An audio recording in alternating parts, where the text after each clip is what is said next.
Hello बच्चों। आज हम एनालिसिस ऑफ एल्गोरिदम या यूँ कह लो analysis and design of algorithm एक नया सब्जेक्ट चालू करने वाले हैं। ठीक है, इस सब्जेक्ट में हम पढ़ेंगे कि एल्गोरिदम क्या है, एल्गोरिदम को डिज़ाइन कैसे किया जाता है, और इसके साथ साथ हम ये भी देखेंगे कि आपकी जो भी एल्गोरिदम आप डिज़ाइन कर रहे हैं उसे इम्प्लीमेंट होने में कितना ज़्यादा टाइम लगेगा, कितना स्पेस लगेगा, उस टाइम और स्पेस की कॉम्प्लेक्सिटी क्या रहेगी, उसको हम रिड्यूस कैसे कर सकते हैं। तो इन सब चीज़ों के बारे में हम इस सब्जेक्ट के अंदर पढ़ने जा रहे हैं।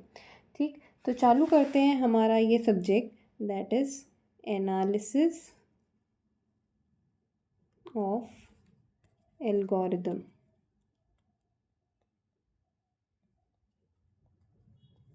ठीक है, एनालिसिस ऑफ एल्गोरिदम में बच्चों सबसे पहले आपको पता होना चाहिए कि ये एल्गोरिदम वर्ड जो हमारा है, ये एल्गोरिदम वर्ड आखिर है क्या।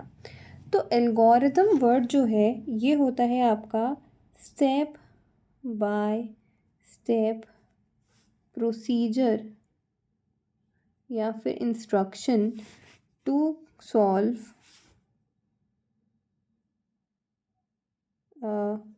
गिवन प्रॉब्लम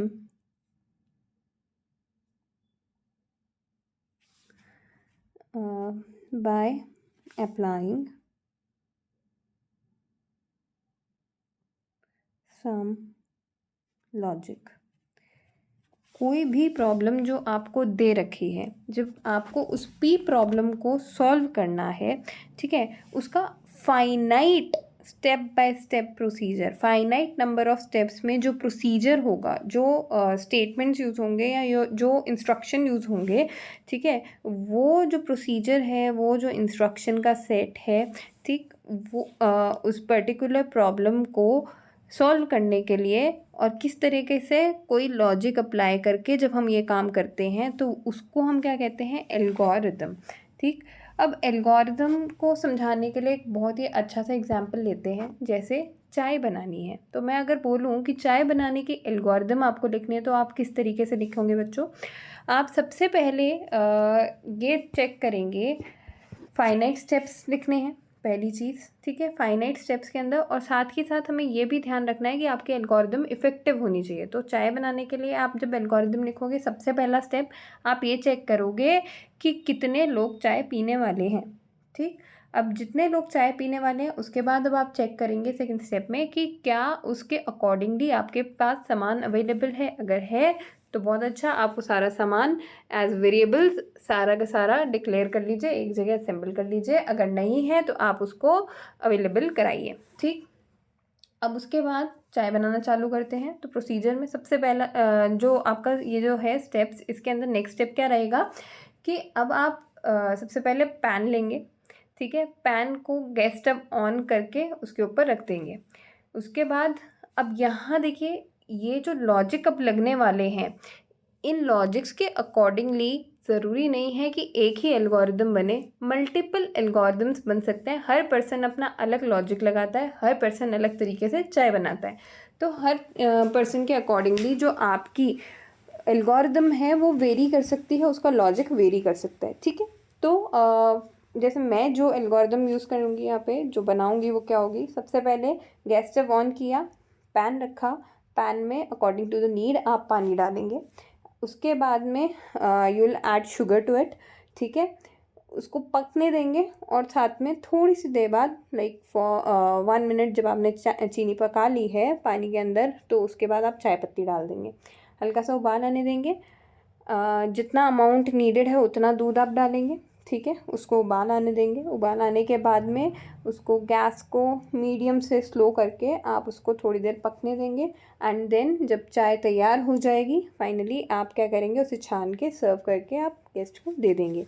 तो ये जो मैंने स्टेप्स बोले, हर एक स्टेप जो है, ये सारे स्टेप्स का जो एक ऑर्डर्ड सीक्वेंस है, ठीक है, फाइनाइट नंबर ऑफ स्टेप्स का ये जो कलेक्शन है, ये क्या कहलाता है, आपका एल्गोरिदम।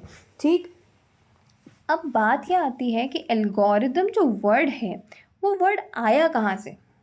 तो एल्गोरिदम वर्ड बच्चों एक पर्शियन मैथमेटिशियन थे जिनका नाम था मोहम्मद मूसा अल-ख्वारिज़मी, अल-ख्वारिज़मी, ठीक है। ये जो अल-ख्वारिज़मी वर्ड हमें दिख रहा है, इस वर्ड से एल्गोरिदम वर्ड जनरेट हुआ है। अब ये जो पर्शियन मैथमेटिशियन थे मोहम्मद मूसा, इनका जो सरनेम हमें दिख रहा है अल-ख्वारिज़मी, वो क्या है एक्चुअल में, जिस गांव में वो पैदा हुए थे उस गांव का नाम था, ठीक। अब इनका एक बहुत ही बड़ा कंट्रीब्यूशन था problem solving, reasoning and logic की फील्ड के अंदर, ठीक। अब क्या हुआ, रशिया में ये गांव था अल-ख्वारिज़मी। तो जब ट्रांसलेशन हुआ इनकी थीसिस का, या इनकी जो भी मतलब इनके नाम का भी साथ में जब ट्रांसलेशन हुआ, तो ट्रांसलेशन में क्या हुआ, अल-ख्वारिज़मी वर्ड को कन्वर्ट कर दिया गया, ट्रांसलेट कर दिया गया इनटू वर्ड एल्गोरिदम, और वहीं से ये वर्ड एल्गोरिदम मतलब अल-ख्वारिज़मी वर्ड से ये वर्ड एल्गोरिदम जनरेट हुआ। जो मोहम्मद मूसा जी था, उनकी contribution problem solving, reasoning and logic की फील्ड में देख करके उनके नाम से ये वर्ड लिया गया और इसको डिराइव कर दिया गया into word algorithm. I hope यहाँ तक सारी चीज़ें क्लियर है, ठीक है। अब बात आती है जो आपकी एल्गोरिदम वर्ड है, उस एल्गोरिदम के बारे में थोड़ा सा डिस्कस करते हैं। एल्गोरिदम जो भी है आपकी, उसके अंदर आपको एक चीज़ क्लियर होनी चाहिए कि हर एक स्टेटमेंट या हर एक स्टेप के अंदर, हर एक स्टेप या फिर आपका जो भी आप स्टेटमेंट लिख रहे हैं, उस स्टेटमेंट के अंदर कोई ना कोई फंडामेंटल ऑपरेशन परफॉर्म हो रहा होता है, ठीक है। अब ये जो फंडामेंटल ऑपरेशन परफॉर्म हो रहे हैं, कैसे हो सकते हैं, एक एग्जांपल से देखते हैं। सपोज मैंने कहा x के अंदर असाइन किया आपने y प्लस जेड की वैल्यू। अब ये एक फंडामेंटल ऑपरेशन, यहाँ पे क्या है, दो फंडामेंटल ऑपरेशन यूज़ हो रहे हैं। ये एक एक्सप्रेशन है, इसमें दो फंडामेंटल ऑपरेशन हमें देखने को मिल रहे हैं। पहला ऑपरेशन तो क्या है, एडिशन का ऑपरेशन, और दूसरा ऑपरेशन हमको दिख रहा है असाइनमेंट का ऑपरेशन, है ना। तो ये कुछ दो फंडामेंटल ऑपरेशन हमें इस पर्टिकुलर एक्सप्रेशन में दिख रहे हैं। अब फंडामेंटल ऑपरेशन क्या होता है, ऐसे ऑपरेशन जो कि फर्दर डिवाइड नहीं हो सकते। तो हर एक एल्गोरिदम कहीं ना कहीं एक या एक से ज़्यादा फंडामेंटल ऑपरेशन कंसिस्ट करता है, ठीक है। अब ये जो फंडामेंटल ऑपरेशंस हैं, ये दो प्रॉपर्टीज़ होल्ड करने चाहिए, जो कि प्रॉपर्टी साथ ही किसकी हो सकती है, आपकी एल्गोरिदम की भी प्रॉपर्टी कहलाएगी। पहली प्रॉपर्टी कहती है डेफिनेटनेस। डेफिनेटनेस क्या कहता है, डेफिनेटनेस बच्चों कहता है कि आपकी जो एल्गोरिदम है वो क्लियर होनी चाहिए, वो अंडरस्टैंडेबल होनी चाहिए। एक मतलब जब डिफ़ाइन करनी हो जब किसी को, तो वो बहुत ही इजीली डिफ़ाइन हो सके, ठीक है। साथ ही साथ फाइनाइट नंबर स्टेप्स के अंदर होनी चाहिए। सेकंड जो आपका प्रॉपर्टी है, दैट इज़ इफ़ेक्टिवनेस। आपकी जो भी एल्गोरिदम आप डिज़ाइन कर रहे हैं, वो एल्गोरिदम आपकी इफ़ेक्टिव होनी चाहिए, फाइनाइट टाइम के अंदर कंप्लीट हो जानी चाहिए, इनफाइनाइट लूप में कभी नहीं जानी चाहिए। तो ये जो दो प्रॉपर्टीज़ हमने पढ़ी, ये दो प्रॉपर्टीज़ किसकी हो गई, आपकी एल्गोरिदम की, ठीक है। अब इसी के साथ में एक बहुत ही इम्पॉर्टेंट पॉइंट जनरेट होके आता है, जो आप नोट कर सकते हैं। वो पॉइंट है कि every algorithm should terminate in finite amount of time. कोई सी भी जो एल्गोरिदम आप डिज़ाइन कर रहे हैं, वो फाइनाइट अमाउंट ऑफ टाइम के अंदर टर्मिनेट होनी ज़रूरी है। ये नहीं कि वो चलती ही जा रही है एक लंबे टाइम तक, एक फाइनाइट अमाउंट ऑफ टाइम के अंदर टर्मिनेट हो जानी चाहिए, ठीक है। एक और चीज़ इसके साथ मैं बताना चाहूँगी कि आपकी जो एल्गोरिदम है, हर एक एल्गोरिदम में ज़ीरो या फिर ज़ीरो से ज़्यादा इनपुट हो सकते हैं। अब बात आती है मैम ज़ीरो इनपुट क्या होता है। तो ज़ीरो इनपुट बच्चों, ज़ीरो इनपुट से हमारा मतलब है कि उस पर्टिकुलर एल्गोरिदम के अंदर आप इनपुट इंटरनली अवेलेबल करा रहे हैं, एक्सटर्नली नहीं। एक्सटर्नली मतलब यूज़र से स्कैन नहीं करवा रहे, आप खुद से प्रोवाइड करा रहे हैं इनपुट, तो वो क्या होगा आपका ज़ीरो इनपुट। या फिर आप ज़्यादा इनपुट्स भी दे सकते हैं, जो कि एक्सटर्नली भी आप प्रोवाइड करा सकते हैं, ठीक है। लेकिन हर एक एल्गोरिदम के को ये इनपुट्स तो कितने भी हो सकते हैं, लेकिन हर एक एल्गोरिदम कम से कम एक आउटपुट तो देना ही चाहिए हर एक एल्गोरिदम को। आई होप यहाँ तक सारी चीज़ें आपको क्लियर होगी। ठीक, अब एक एल्गोरिदम की अल्टरनेटिव डेफिनेशन भी मैं आपको बता देती हूँ। तो अल्टरनेटिव डेफिनेशन क्या कहती है? N algorithm is imagined to be an abstract machine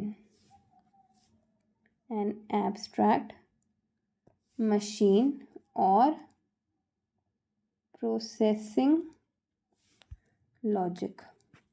अब इससे क्या मतलब है? देखो, आप कभी गेहूँ पिसवाने के लिए चक्की पर गए होंगे, ठीक है? तो वहाँ पर एक मशीन रखी होती है। उस मशीन के अंदर क्या करते हैं, आप इनपुट क्या देते हैं, आपके ग्रेन्स, वीट ग्रेन्स आप एज इनपुट देते हैं। यहाँ पर कुछ लॉजिक लगता है, ठीक है? लॉजिक मतलब वो मशीन के अंदर कोई प्रोसीजर रहता है जिससे कि आपका डिज़ायर्ड आउटपुट यानी कि फ्लावर आपको मिल जाता है। तो एल्गोरिदम भी सेम काम करती है। आपके कुछ इनपुट्स आप यहाँ प्रोवाइड कराते हैं, कुछ लॉजिक रहा होगा, ठीक है, उस एल्गोरिदम के अंदर वो लॉजिक लगा के आपके डिज़ायरेबल आउटपुट आप जनरेट कर लेते हैं। तो ये एक ऑल्टरनेटिव डेफिनेशन है बच्चों एल्गोरिदम की। नाउ बात करते हैं एल्गोरिदम की लाइफ साइकिल स्टेप के बारे में, ठीक है? तो एल्गोरिदम की जो लाइफ साइकिल स्टेप है उसके अंदर टोटल आपको जो स्टेप्स दिखेंगे वो कितने होंगे?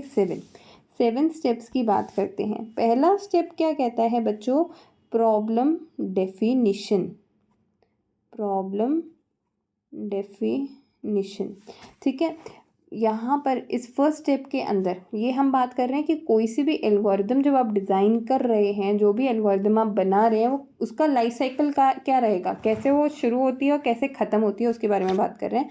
तो प्रॉब्लम डेफिनेशन में बच्चों आप क्या कर रहे हैं, जो भी आपकी प्रॉब्लम है उस प्रॉब्लम को आप यहाँ पे डिफ़ाइन कर रहे हैं। आप उस प्रॉब्लम के बारे में को पूरा अच्छे से एक्सप्लेन करेंगे कि ये प्रॉब्लम स्टेटमेंट है हमारा, ठीक है? उसके बाद में सेकंड स्टेप आता है जिसके अंदर आप क्या प्रोवाइड कराते हैं? रिक्वायरमेंट्स ज़रूरी नहीं है कि आपके सिर्फ सॉफ्टवेयर से रिलेटेड हो, हार्डवेयर से रिलेटेड भी हो सकती हैं, ठीक है? कंडीशंस हो सकती हैं कि क्या क्या कंडीशन आपको चाहिए आपकी एल्गोरिदम को इम्प्लीमेंट करने के लिए, ठीक? यहाँ पर वो सारी की सारी सॉफ्टवेयर रिक्वायरमेंट स्पेसिफिकेशन या जो भी आपकी कंडीशन है, जो भी रिक्वायरमेंट्स हैं, उनको आप यहाँ स्पेसिफाई करते हैं। थर्ड स्टेप के अंदर अब आप क्या करते हैं? लॉजिक या फिर जो भी आपकी डिज़ाइन स्ट्रैटेजी है उसको यहाँ पे आप उसके बारे में बात करेंगे। आपने सबसे पहले प्रॉब्लम डिफ़ाइन कर ली कि भैया ये प्रॉब्लम स्टेटमेंट है, हमें इस प्रॉब्लम को यहाँ पे रिजॉल्व करना है। उसके बाद में उस प्रॉब्लम को रिजॉल्व करने के लिए क्या क्या रिक्वायरमेंट्स होंगी, क्या क्या कंडीशन चाहिए होंगी, वो हम डिस्कस कर लेते हैं। एंड इसके बाद क्या होगा, आपका क्या लॉजिक आपको वहाँ पर अप्लाई करना है, क्या आपकी डिज़ाइन स्ट्रैटेजी रहेगी, क्या अप्रोच आप यूज़ करेंगे उस प्रॉब्लम को सॉल्व करने के लिए, उसके बारे में आप बात करते हैं, ठीक? इसके बाद स्टेप 4 आता है। स्टेप 4 कहता है डेवलप द एल्गोरिदम।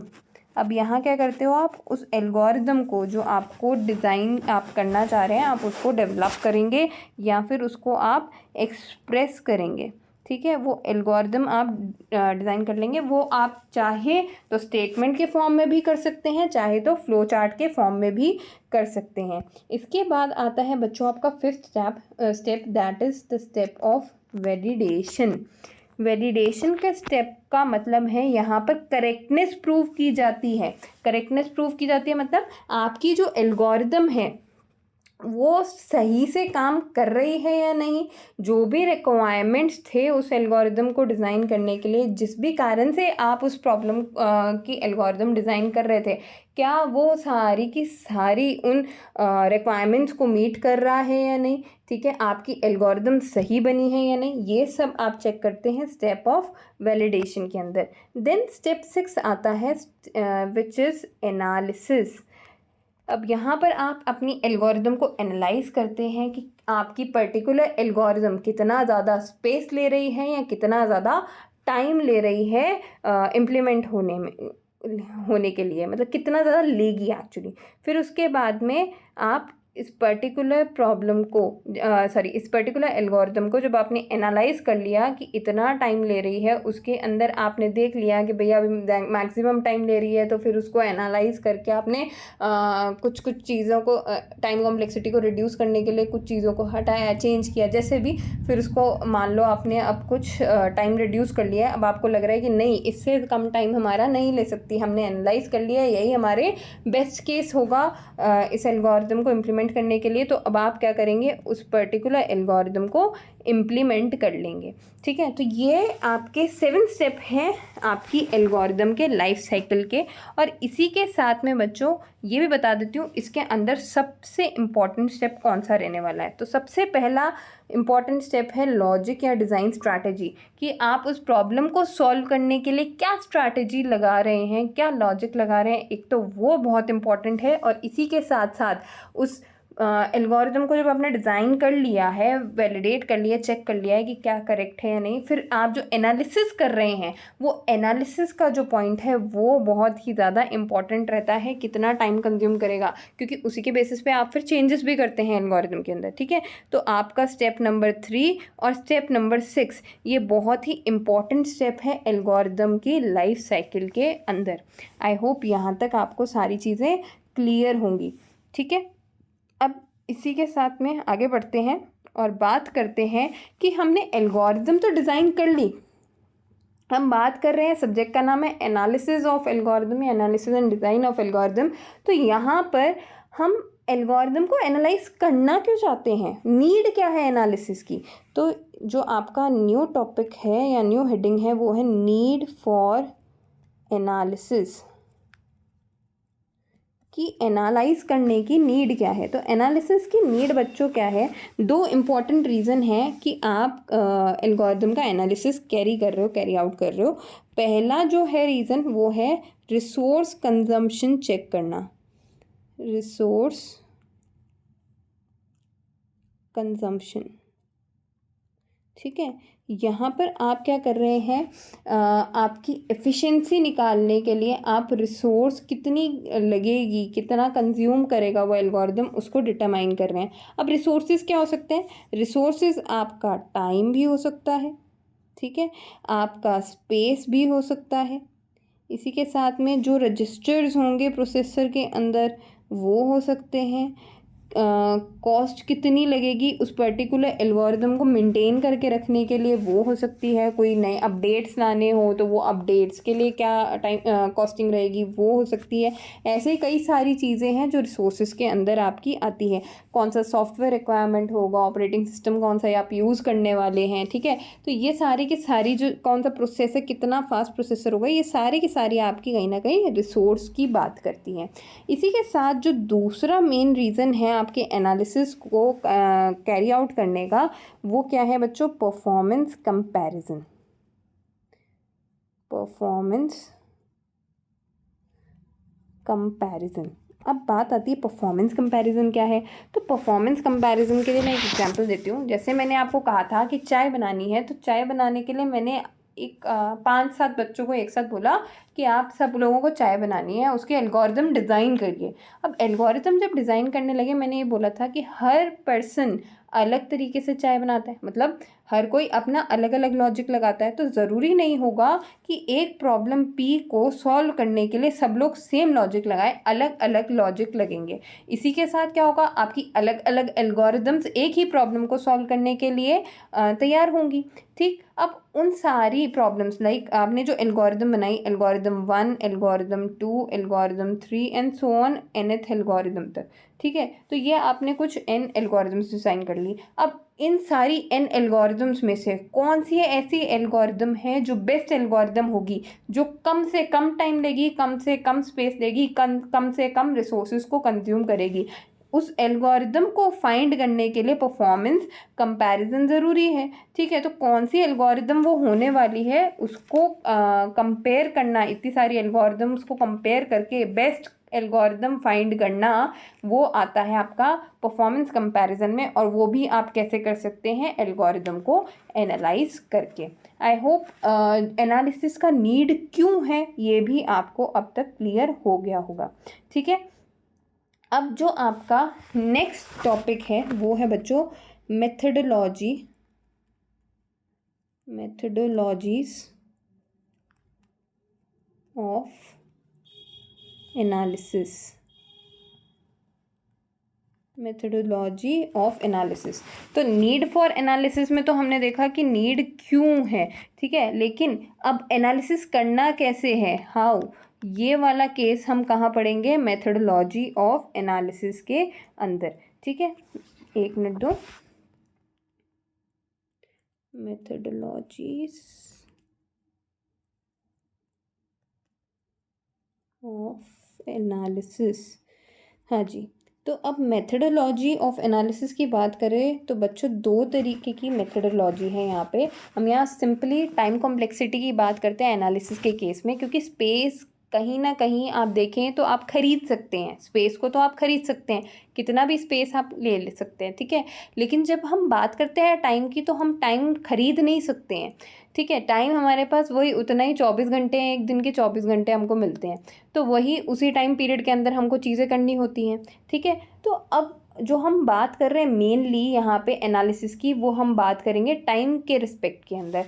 तो जब हम बात करें एनालिसिस को कैसे कैरी आउट करना है, उसकी क्या क्या मेथडोलॉजी हैं, तो उसके अंदर हम दो मेथडोलॉजी पढ़ने वाले हैं। एक मेथडोलॉजी जो होगी आपकी वो तो है ए पोस्टीरियोराई एनालिसिस, और दूसरी होगी बच्चों आपकी ए प्रायोरी एनालिसिस। दो तरीके के मेथड्स हम पढ़ेंगे। ठीक है, अब ए पोस्टीरियोराई एनालिसिस और ए प्रायोरी एनालिसिस क्या है, एक बेसिक सा डिफरेंस बता देती हूँ। तो ये जो है ये तो बच्चों आपका रहता है प्लेटफॉर्म डिपेंडेंट, और वहीं ए प्रायोरी रहता है आपका प्लेटफॉर्म इंडिपेंडेंट। ठीक है, ये आपका इंडिपेंडेंट ऑफ प्लेटफॉर्म रहता है। अब क्या है, कैसे काम करता है, क्या चीज़ है, उसके बारे में डिस्कस करते हैं। तो पहली मेथडोलॉजी जो है आपकी वो है ए पोस्टीरियोराई एनालिसिस। ठीक, ए पोस्टीरियोराई एनालिसिस की हम बात करते हैं। ए पोस्टीरियोराई एनालिसिस बच्चों क्या कहती है, जैसा कि मैंने आपको बताया ये कैसी है, प्लेटफॉर्म डिपेंडेंट एनालिसिस है। प्लेटफॉर्म डिपेंडेंट से मतलब है बच्चों कि अब जब आप आपकी ए पोस्टीरियोराई एनालिसिस करते हैं तो वो कैसे करते हैं, डायरेक्टली आप सिस्टम पे इसको इम्प्लीमेंट करके देख लेते हैं। प्लेटफॉर्म डिपेंडेंट का मतलब है आप इस पर्टिकुलर एल्गोरिदम को सिस्टम पे इम्प्लीमेंट करके देखेंगे। ठीक है, अब जैसे फॉर एग्जांपल मैंने प्लेटफॉर्म की अगर हम बात करें तो प्लेटफॉर्म के अंदर क्या क्या आ सकता है, पहली चीज़ कि कौन सी लैंग्वेज आप यूज़ कर रहे हैं, कौन सी प्रोग्रामिंग लैंग्वेज आप यूज़ करोगे, C++, जावा, पाइथन। ठीक है, ऐसे कई सारी आपकी प्रोग्रामिंग, प्रोलोग है, हास्किल है, तो किस तरह की प्रोग्रामिंग लैंग्वेज आप यूज़ करने वाले हैं, एक तो वो हो गया। ये भी आपके प्लेटफॉर्म या इंडिपेंडेंट सॉफ्टवेयर प्लेटफॉर्म या फिर एनवायरनमेंट के अंदर आता है। सेकंड चीज़ जो है वो है कौन सा ऑपरेटिंग सिस्टम आप यूज़ करेंगे। ठीक है, लिनक्स है, iOS है, विंडोज़ है, कौन से टाइप का ऑपरेटिंग सिस्टम आप यूज़ करने वाले हैं। तो जब बात करें इन दोनों की, ये तो हो गया आपका सॉफ्टवेयर पे डिपेंडेंट। इसी तरीके से प्लेटफॉर्म आपका हार्डवेयर पे भी डिपेंड करता है। हार्डवेयर डिपेंडेंसी कहती है कि आपका CPU प्रोसेसर कौन सा है। ठीक है, CPU का प्रोसेसर कौन सा है, इसी के साथ CPU का आर्किटेक्चर कैसा है, CPU का आर्किटेक्चर कैसा रहेगा, कैसी मेमोरी यूज़ कर रहे हो, कितनी मेमोरी यूज़ कर रहे हो। ठीक है, इनपुट आउटपुट कैपेबिलिटी ये भी इसके अंदर आती है। तो ऐसे कई सारी चीज़ें हैं जो हार्डवेयर डिपेंडेंसी में आती हैं। और आपकी जो ए पोस्टीरियर आई एनालिसिस है, जो प्लेटफॉर्म डिपेंडेंट है, उस प्लेटफॉर्म के अंदर हम हार्डवेयर और सॉफ्टवेयर दोनों की ही बात करते हैं। तो ऐसी कोई सी भी एनालिसिस का मेथड जो कि फुल्ली प्लेटफॉर्म डिपेंडेंट है, जिसको आपको सिस्टम पे इम्प्लीमेंट करके देखना हो, वो आपका क्या कहलाएगा, ए पोस्टीरियर आई एनालिसिस का मेथड। ठीक है, अब इसके साथ में जब हम बात करें इसके एडवांटेजेस और डिसएडवांटेजेस की, कि ए पोस्टीरियर आई एल्गोरिदम का एडवांटेज क्या है, डिसएडवांटेज क्या है बच्चों, तो इसकी भी बात कर लेते हैं। तो आपके एडवांटेज देखो, सिर्फ एक ही मुझे दिखता है, वो एडवांटेज क्या है कि आप क्योंकि इसको इम्प्लीमेंट करके देखोगे तो आपको एक रियल टाइम वैल्यू मिलेगी, रियल टाइम आपको इसकी यूनिट्स मिल जाएंगी। रियल टाइम यूनिट्स कितनी होगी, क्योंकि आपने उसको एग्जैक्ट वैल्यू आपको मिल जाएगी रियल यूनिट्स के अंदर, आपने इम्प्लीमेंट किया। अब मान लो आपकी एल्गोरिदम को इम्प्लीमेंट होने में 2 मिनट लगे, तो आपको एक ये रियल टाइम वैल्यू मिल गई, रियल एग्जैक्ट वैल्यू मिल गई कि उस पर्टिकुलर एल्गोरिदम को इम्प्लीमेंट होने में कितना टाइम मिला। तो ये इसकी एक एडवांटेज है। जब हम डिसएडवांटेज की बात करते हैं, तो डिसएडवांटेज के अंदर बच्चों पहला डिसएडवांटेज है कि ये पर्टिकुलर एनालिसिस का जो मेथड है वो काफ़ी डिफ़िकल्ट हो जाता है टू कैरी आउट। अब डिफ़िकल्ट कैसे हुआ, डिफ़िकल्ट क्योंकि यहाँ मैनुअल वर्क बहुत ज़्यादा इंक्रीज़ हो गया। आपको सबसे पहले एल्गोरिदम को डिज़ाइन करना होगा, आपने उस एल्गोरिदम को डिज़ाइन किया, फिर उसी एल्गोरिदम को आपने सिस्टम पे इम्प्लीमेंट भी किया, तो मैनुअल वर्क यहाँ पे क्या है, बहुत ज़्यादा इंक्रीज़ हो गया। ये सबसे पहला डिसएडवांटेज है। ठीक है, इसके बाद में अब यहाँ पर जो हम सेकेंड डिसएडवांटेज की बात करते हैं वो कहलाता है आपका नॉन यूनिफॉर्मिटी। नॉन यूनिफॉर्मिटी, अब ये नॉन यूनिफॉर्मिटी क्या है, इसको एक एग्जांपल से समझते हैं। सपोज मैंने एक प्रॉब्लम स्टेटमेंट आपको दी, ठीक है। अब 3 लोग थे जिन्होंने उस प्रॉब्लम स्टेटमेंट पे काम किया, तो वो तीनों ने क्या किया होगा कि एल्गोरिदम को अलग अलग सिस्टम पे रन करा होगा। भाई तीनों ने अलग अलग तरह की एल्गोरिदम बनाई, ठीक है, और या फिर ऐसा करते हैं, हमने एक ही प्रॉब्लम स्टेटमेंट एक ही बंदे को दिया, उसने एक ही उस एल्गोरिदम को 3 अलग अलग सिस्टम पे सपोज इम्प्लीमेंट करके देखा। ठीक है, अब तीनों सिस्टम पर जब उसने रन किया होगा बच्चों, तो अलग अलग टाइम कॉम्प्लेक्सिटी आई होगी। कारण क्योंकि मशीन का आर्किटेक्चर अलग होगा कहीं ना कहीं। ठीक है, हो सकता है ऑपरेटिंग सिस्टम तीनों पे अलग हो, एक पे लिनक्स हो, एक के ऊपर विंडोज़ हो और एक के ऊपर iOS हो, तो तीनों के सपोज ऑपरेटिंग सिस्टम भी अलग अलग हो सकते हैं। ठीक है, कोई किसी का प्रोसेसर फास्ट होगा, किसी का स्लो होगा। ठीक, तो ये ऐसे कई सारे क्योंकि प्लेटफॉर्म यहाँ पर डिफरेंट है, तो एनवायरनमेंट भी आपको क्या मिल रहा है, डिफरेंट मिल रहा है हर एक मशीन का। इसी के कारण जो आपकी टाइम कॉम्प्लेक्सिटी आ रही है, एक ही एल्गोरिदम को 3 अलग अलग सिस्टम पे इम्प्लीमेंट करने से वो भी क्या आ रही है, अलग अलग आ रही है। तो इससे क्या होगा, एक एक छोटी सी प्रॉब्लम क्रिएट हो सकती है। हो सकता है कि अब जैसे मैंने मान लो एक प्रॉब्लम स्टेटमेंट दिया, अब मैंने एक प्रॉब्लम स्टेटमेंट दे तो दिया, 2 लोगों को दिया, दोनों ने अलग तरीके की एल्गोरिदम बनाई। एक बंदे की जो प्रॉब्लम थी वो कैसी थी, इनएफिशिएंट थी। सपोज एक ने इनएफिशिएंट बनाई, ठीक है, और दूसरे ने जो एल्गोरिदम बनाई वो काफ़ी एफिशिएंट बनाई। ठीक, अब हो क्या रहा है, ये इनएफिशिएंट एल्गोरिदम जो थी वो सपोज मैंने स्लो प्लेटफॉर्म के ऊपर या स्लो मशीन पे चलाई। ठीक है, सॉरी, ये फास्ट मशीन पे चलाई। इनएफिशिएंट वाली सपोज मैंने एक फास्ट मशीन पे रन करके देखी, और जो एफिशिएंट एल्गोरिदम मैंने बनाई थी ये सपोज मैंने एक स्लो मशीन के ऊपर रन करके देखी। अब एल्गोरिदम इनएफिशिएंट है, ठीक है, वो टाइम ज़्यादा लेने वाली थी, वो उसको इम्प्लीमेंट करने में कहीं ना कहीं टाइम ज़्यादा लगता है, लेकिन क्योंकि मैंने उसको एक फास्ट प्रोसेसर वाली मशीन के ऊपर चलाया, इस वजह से कहीं ना कहीं वो बहुत ही जल्दी इम्प्लीमेंट हो गई। वहीं एक बहुत ही एफिशिएंट एल्गोरिदम जिसको एक्चुअल में तो इम्प्लीमेंट होने में कम टाइम लगने वाला था, लेकिन मैंने उसको एक स्लो मशीन पे चलाया, स्लो प्रोसेसर वाली मशीन पे चलाया, इसलिए उसको इम्प्लीमेंट होने में सपोज टाइम ज़्यादा लग गया। तो यहाँ पर जब हम कंपैरिजन कर रहे होते हैं टाइम कॉम्प्लेक्सिटी का, तो वो मशीन या आपके प्लेटफॉर्म पे डिपेंड करने के कारण क्या करती है, वेरी कर सकती है, उनका एनालिसिस, उनकी टाइम कॉम्प्लेक्सिटीज़ वेरी कर सकती हैं। तो इस वजह से यहाँ पे नॉन यूनिफॉर्मिटी देखने के लिए आपको मिलती है। तो ये आपके डिसएडवांटेजेस थे for a posterior I analysis. I hope यहाँ तक सारी चीज़ें आपको क्लियर हो गई होंगी। ठीक है, इसके बाद जो आपका सेकंड टाइप आता है, सेकंड टाइप है बच्चों आपका ए प्रायोरी एनालिसिस। ए प्रायोरी एनालिसिस। ठीक, ए प्रायोरी एनालिसिस का मैं जस्ट आपको एक बेसिक इंट्रोडक्शन दे रही हूँ इस वीडियो में। इसको पूरी तरह अच्छे से हम डिस्कस करेंगे नेक्स्ट वीडियो के अंदर। ठीक है, तो ए प्रायोरी एनालिसिस क्या है, मैंने आप लोगों को बताया था कि आपका जो ए प्रायोरी एनालिसिस है वो प्लेटफॉर्म इंडिपेंडेंट रहता है बच्चों।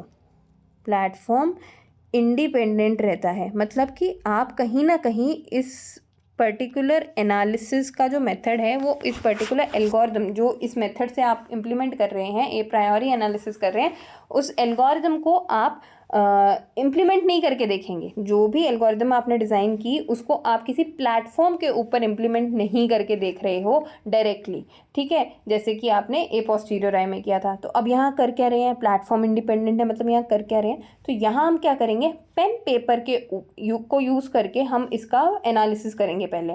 ठीक है, इसमें कोई हार्डवेयर, कोई सॉफ्टवेयर, कोई प्लेटफॉर्म यूज़ नहीं होगा, बस एक एल्गोरिदम रहेगी जो हमने पेपर पर लिखी और पेन से हम हर एक स्टेप को की टाइम कॉम्प्लेक्सिटी हम निकालेंगे कि हर एक स्टेप को इम्प्लीमेंट होने में कितना टाइम लगेगा, वो अप्रॉक्सीमेट टाइम हम इसके अंदर कैलकुलेट करते हैं।